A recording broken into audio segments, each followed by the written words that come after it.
দোস্ত মই কি গাড়ী চলাই আছো চাও মানে নতুন ভেনুখন পুরা হাই-ফাই টেকনোলজি এইবার বুঝি পাবি তই মোর শক্তির প্রমাণ এইবার বুঝি পাবি তই মোর শক্তির প্রমাণ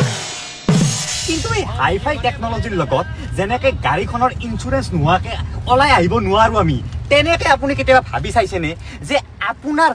টাৰ্ম ইঞ্চুৰেঞ্চটো আছে নে নাই এই ভলভোৰ এটা এক্সিডেণ্ট হৈছিলে মনত আছেনে ভলভোটো চেফেষ্ট গাড়ী বুলি কয় কিন্তু তাতো এক্সিডেণ্ট হৈ মানুহ মৰিছে যিমানে দামী গাড়ী নলয় কিয় তাৰ লগতে টাৰ্ম ইঞ্চুৰেঞ্চটো কৰি থৈ দিব জাষ্ট মাত্ৰ 400-500 টকা এটা দিব লাগে মাহে মাহে তাত আপুনি কৰোড়ত ইঞ্চুৰেঞ্চ কৰি থ'ব পাৰে আৰু বৰ্তমানটো 15% ডিছকাউণ্টটো দি আছে তো মোৰ ইনষ্টাগ্ৰামৰ বায়'ৰ এই লিংকটোত যাওক একবাৰ গৈ পিনে চাওক বিভিন্ন ইঞ্চুৰেঞ্চ কোম্পানীৰ ইঞ্চুৰেঞ্চ প্লেন আপুনি তাত কম্পেৰিজন কৰি এটা ল'ব পাৰে তো আপোনাৰ শক্তি দেখাই নতুন গাড়ীটো কিনক কিন্তু ভগৱানক ভয় কৰি কমচে কম নিজৰো ইঞ্চুৰেঞ্চ কৰি থৈ দিয়ক